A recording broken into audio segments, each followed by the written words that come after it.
সম্মানিত দর্শক এবং শ্রোতাবৃন্দ, আমি যশোরী আপনাদের সকলকে জানাই সালাম আলাইকুম। আমাদের দেশে এক শ্রেণীর লোক, তারা কোরআন মানার দাবিদার। তাদের কথা হলো কোরআনে যে জিনিস নেই সেটি আমরা মানব না।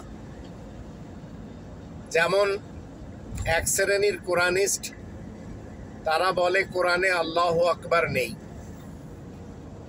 কোরআনে আল্লাহু আকবার কিভাবে আছে সেটি তারা জানে না। কোরআন আমাদেরকে দিক নির্দেশনা দেয়। যখন কোরআনের দিক নির্দেশনা আমরা মেনে চলতে পারি, তখন আমরা আল্লাহু আকবার পেয়ে যাই। কোরআন বোঝার জন্য আপনাকে কোরআনের দেওয়া 4টি উসুল রয়েছে। 4টি উসুলকে যখন সামনে রেখে আপনি কোরআনকে বুঝবেন, তখন আপনাকে এই পৃথিবীতে চলার জন্য কোনো হাদিস লাগবে না, এটা মনে রাখবেন। কিছু কিছু মূর্খ রয়েছে যারা বলে কোরআনকে হাদিস দিয়ে বুঝতে হবে। তারা কোরআনের যে 4টি উসুল, সেই উসুল মানে না। কোরআন 2 নম্বর সূরা আল বাকারার 185 নম্বর আয়াতে বলছে এটি হচ্ছে হুদাল লিন্নাস, প্রত্যেকটি মানুষকে গাইড করে। আর গাইড করে স্বতন্ত্রভাবে এবং সনাতনভাবে। সেটি 17 নম্বর সূরা বানী ইসরাঈলের 9 নম্বর আয়াতে বলা হচ্ছে ইন্না হাযাল কুরআন ইয়াহদি লিল্লাতী হিয়া আকওয়াম। এই কোরআন যে 4টি উসুল আমাদেরকে দেয়, সেই উসুল যখন আমরা দেখি, সেই উসুল থেকে আমরা আল্লাহু আকবার পেয়ে যাই। কোরআন যখন নিজের ব্যাপারে বলছে যে প্রত্যেকটা মানুষকে গাইড করে, তদ্রূপ কোরআন আমাদেরকে এমন একটি সংবিধান যে একটি সংসদের কথা বলে। সেই সংসদটি হলো 3 নম্বর সূরা আলে ইমরান এর আয়াত নম্বর 96। এখানে বলা হচ্ছে মসজিদুল হারামের ব্যাপারে হুদাল্লিল আলামিন, জাহানবাসীদেরকে গাইড করে। তো মসজিদুল হারাম জাহানবাসীদেরকে গাইড করে। আপনি যদি ভ্রাতৃত্ব কায়েম করতে চান, তাহলে মসজিদুল হারামকে ফলো করতে হবে। আপনি যদি তাওয়াফ করতে চান, মসজিদুল হারামে যেতে হবে। ইতিকাফ যদি আপনি শিখতে চান, মসজিদুল হারাম থেকে শিখতে হবে। রুকু, সিজদা, কায়দা এবং কিয়ামের মাধ্যম দিয়ে 5 ওয়াক্ত নামাজের যে বিধান এবং যে সিস্টেম, সেটি মসজিদুল হারামের মাধ্যম দিয়ে আপনাকে শিখতে হবে।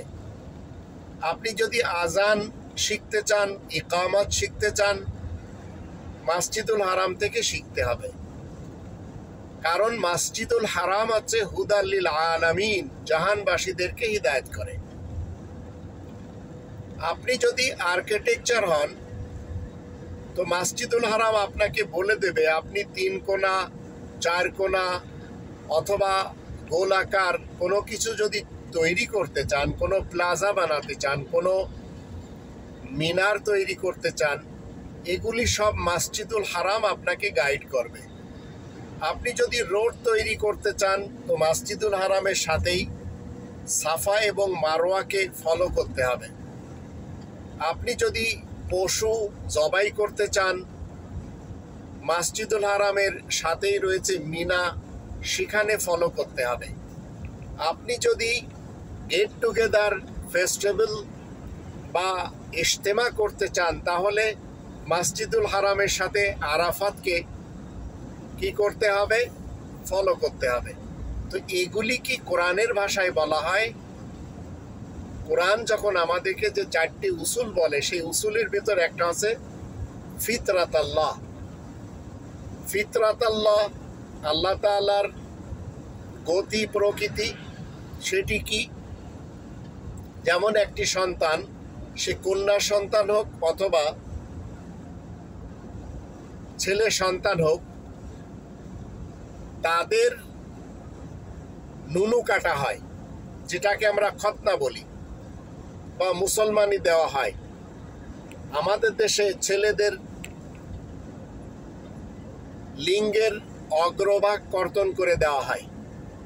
তো ফিতরাত আল্লাহ যারা এই কাজটি করে তারা ফিতরাত আল্লাহর বিরুদ্ধে কাজ করে। যারা মেয়েদের খতনা করে তারাও ফিতরাত আল্লাহ এর বিপরীত কর্মকাণ্ড করে। যারা মেয়েদের নাক ফোড়ায়, কান ফোড়ায়, আবার যারা বিভিন্নভাবে রিং পরে এবং তার জন্য কি বলে শরীরে ক্ষত বিক্ষত করে ছিদ্র করে নেয়, এরা সবাই ফিতরাত আল্লাহর বিপক্ষে কাজ করে। কোরআনে আর একটি উসুল রয়েছে মারুফ, সুপরিচিত। এখন সুপরিচিত এই পৃথিবীতে কোরআনে কোথাও কিন্তু আপনি লেখা পাবেন না 1 2 3 4 5 6 7 8 9 10 11 এইভাবে 100 পর্যন্ত গণনা কোরআনে নেই। কিন্তু এটি মারুফ, সুপরিচিত। পুরা পৃথিবীর সব জায়গাতে আমরা এই গণনা দেখতে পাই। কোরআনে 7টি দিনে 1 সপ্তাহ এটি কোথাও লেখা নেই, কিন্তু মারুফে রয়েছে। ম্যাথমেটিক্স কোরআনে একটি সূত্র দিয়ে দেবে, পুরা বিশ্বের যত ইউনিভার্সিটি রয়েছে এবং ম্যাথমেটিক্স ডিপার্টমেন্ট রয়েছে সেখানে একই সূত্রে যোগ, বিয়োগ, ভাগ, গুণ করা হয় এবং শেখানো হয়। একইভাবে ভৌগোলিক, একইভাবে বিজ্ঞান, এগুলি সব মারুফ। এর জন্য আমাদের পৃথিবীতে কোনো হাদিসের প্রয়োজন পড়বে না। আর একটি হচ্ছে সাবিলিল মুমিনিন, মুমিনিনদের রাস্তা। গয়রা সাবিলিল মুমিনিন যারা তৈরি করে নিয়েছে তাদের কাছে হাদিসের আম্বার রয়েছে, শত শত না, হাজার হাজার না, লক্ষ লক্ষ হাদিস রয়েছে, যা সবই ভুয়া, সবই মিথ্যা, সবই জাল। কিন্তু এই হাদিস বর্ণনা করার পরে তারা একটি শব্দ বলে আওকামা ক্বালা আলাইহিস সালাম।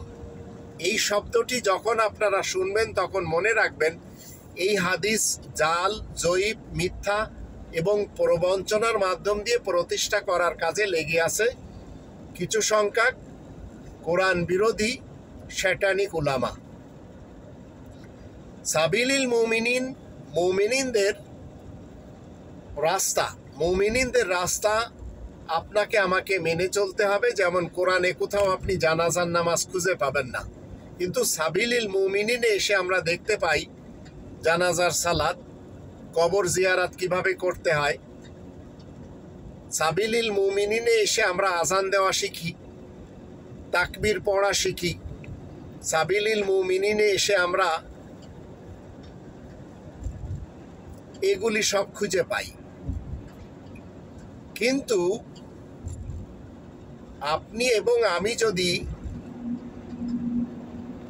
নিজেদের পক্ষ থেকে গলা ফাটিয়ে বলি যে আমাদের হাদিস লাগবে কোরআন বোঝার জন্য, তো কোরআন বোঝার জন্য কখনো হাদিস লাগবে না। হাদিস মানেই গার্বেজ, আর গার্বেজগুলো প্রমোট করে শিয়া মুসলমানেরা, সুন্নি মুসলমানেরা, সালাফি মুসলমানেরা। এরা সিয়াই সিত্তা এবং কুতুবে আরবা এই 10টি হাদিসের গ্রন্থ খুব বেশি প্রমোট করে। কাদিয়ানি সমাজ তাদের হাদিসের গ্রন্থ হচ্ছে রুহানি খাজাইন, এটা 20 খণ্ডেরও বেশি। মির্জা গুলাম মোহাম্মদ কাদিয়ানির লেখা যত সব গার্বেজগুলি ধর্মের নামে তারা প্রচার প্রসারে ব্যস্ত। যারা আবু হানিফাকে মানে, শাফিকে মানে, হাম্বলকে মানে, মালিককে মানে, এরা তাদের উসুল এবং তাদের ফিকাগুলি প্রমোট করে। যারা মোহাম্মদ ইবনে আবদুল্লাহকে মানে তারা বুখারী, মুসলিম, আবু দাউদ, তিরমিজি, নেসাই, ইবনে মাজা, মাল্লা ইয়াহজারুল ফাকি, তাহজিবুল আহকাম, আল কাফি, আল ইস্তিফসার এগুলি প্রচার প্রসার করে। যারা জিসাসকে মানে তারা বাইবেলকে প্রমোট করে। বাইবেলের বিশেষ করে নতুন নিয়ম। আবার যারা মোজেসকে মানে অথবা উজায়েরকে মানে, এরা সবাই আবার বাইবেলের পুরাতন নিয়ম এবং তালমুদকে প্রমোট করে। যারা রামকে মানে, সীতাকে মানে, মা দুর্গাকে মানে, মা কালীকে মানে, মা লক্ষ্মীকে মানে, মা সরস্বতীকে মানে, যারা গণেশকে মানে, যারা শিবকে মানে, যারা কৃষ্ণকে মানে, যারা শ্রী চৈতন্যকে মানে, যারা রামকে মানে, এরা সবাই আবার গীতা বলেন, মহাভারত বলেন, পুরাণ বলেন, উপনিষদ বলেন, বেদ বলেন, এগুলিকে প্রমোট করে। যারা রঞ্জিত সিং এবং গুরু নানককে মানে, তারা কি করে? গুরু গ্রন্থকে প্রচার প্রসার করে। যারা গৌতম বুদ্ধকে মানে, তারা ত্রিপিটককে খুব বেশি প্রচার প্রসার করে। যারা দুটি গডসকে মানে, খুদায় ইয়াজদান, খুদায় ইহরামান, যারা জারেতুস্তি, তারা জিন্দাবেস্তা বা আবেস্তাকে প্রমোট করে। যারা ইলিয়াস কান্দেলভি সাহেবকে মানে, তারা জাকারিয়া সাহেবের লেখা তবলিগি জামাত, সাদ গ্রুপ এবং জুবাইর গ্রুপে যারা, এরা সবাই প্রমোট করে ফাজাইলে আমলকে, যার আগে নাম ছিল তাবলিগি নিসাব। ঠিক একই কায়দায় যারা ইলিয়াস আত্মারকে মানে, তারা সবাই ফয়জানে সুন্নতকে প্রমোট করে। আবার যারা লেনিন, স্টালিন এবং কার্ল মার্কসকে মানে, তারা সবাই দাস ক্যাপিটালকে প্রমোট করে। এইভাবে এক শ্রেণীর লোক, তারা কোরআনিস্ট হয়ে বলে কোরআনে আল্লাহু আকবার নেই। কিন্তু আমরা যখন কোরআনের 2 নম্বর সূরা আল বাকারা এর 125 নম্বর আয়াত দেখি, সেখানে বলা হচ্ছে ওয়াত্তাখিযু মিন মাকামি ইব্রাহিমা মুসাল্লা, তোমরা সবাই ইব্রাহিমের দাঁড়ানোর স্থান থেকে কায়েমকৃত নামাজকে নিয়ে নাও। তো আমরা যখন ইব্রাহিমের প্র্যাকটিস 5 ওয়াক্ত নামাজের সিস্টেমে যাই, তখন সেখানে আল্লাহু আকবার থেকে আজান পাই, সেখানে তাকবীরে আল্লাহু আকবার পাই, সেখানে নামাজে আল্লাহু আকবার পাই। আর আল্লাহু আকবার ইব্রাহিমের দাঁড়ানোর স্থান থেকে, ইমামতের স্থান থেকে দৈনিক সেখানে 5 ওয়াক্ত নামাজে আমরা দেখতে পাচ্ছি, 6 ওয়াক্ত আজানেও দেখতে পাচ্ছি এবং 5 ওয়াক্ত তাকবীরেও দেখতে পাচ্ছি। এখন কোরআনিস্ট ভাই বোনেরা যারা মনে করেন যে, অথবা যারা হাদিসের লোক, তারা মনে করেন যে আল্লাহু আকবার হাদিস থেকে নিতে হবে, তো হাদিস থেকে আল্লাহু আকবার নিতে হবে না। আর কোরআনিস্ট ভাই বোনেরা যারা মনে করেন যে কোরআনে নেই, তাই আমরা আল্লাহু আকবার বলতে পারবো না, অনেকে বলে চলেছেন এটি বলা নাকি শিরিক। তো ওই সকল ভাই বোনদের বলবো যে আপনারা একটু চিন্তা করে দেখুন।